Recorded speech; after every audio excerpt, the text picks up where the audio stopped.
લીંબાયતમાં 3 હત્યાઓ બાદ જેસીપી 1ની આગેવાનીમાં mega combing 200 જવાનોએ આખા વિસ્તારને બાનમાં લીધો। સુરત શહેરના લીંબાયત વિસ્તારમાં છેલ્લા 1 મહિનામાં કાયદોની વ્યવસ્થાની સ્થિતિ કથળતા સુરત પોલીસ હવે સફાળી જાગી છે। લીંબાયતમાં ટૂંકા ગાળામાં 3 હત્યાઓ અને અનેક મારામારીની ઘટનાઓ બનતા પોલીસ કમિશનરની સૂચનાથી આ વિસ્તારમાં સઘન ચેકિંગ અને કોમ્બિંગ ઓપરેશન હાથ ધરવામાં આવ્યું છે। જેસીપી 1ના નેતૃત્વમાં 200 પોલીસ જવાનો તૈનાત। લીંબાયત વિસ્તારમાં અસામાજિક તત્વોનો ખોફ દૂર કરવા અને શાંતિ જાળવવા માટે જેસીપી 1ની સીધી દેખરેખ હેઠળ કાર્યવાહી કરવામાં આવી છે। ઓપરેશનમાં 200થી વધુ પોલીસ કર્મચારીઓ જોડાયા છે। પોલીસના આ કાફલાએ લીંબાયતના સંવેદનશીલ વિસ્તારોમાં ઘૂસીને ગુનેગારોની શાન ઠેકાણે લાવવાનો પ્રયાસ કર્યો છે।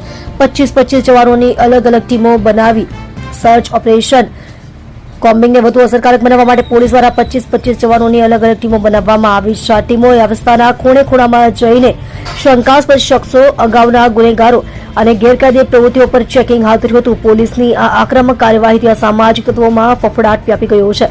કાયદોની વ્યવસ્થા જાળવવા સખત સૂચના। સતત વધતી હત્યાની ઘટનાઓને પગલે પોલીસ એક્શન મોડમાં આવી છે। જેસીપી 1 દ્વારા સ્પષ્ટ સૂચના આપવામાં આવી છે કે લીંબાયતમાં કાયદો વ્યવસ્થા સાથે ચેડા કરનારને કોઈપણ સંજોગોમાં છોડવામાં આવશે નહીં। આગામી દિવસોમાં પણ આ પ્રકારનું પેટ્રોલિંગ અને ચેકિંગ ચાલુ રાખવામાં આવશે જેથી સામાન્ય નાગરિકો સુરક્ષિત અનુભવી શકે।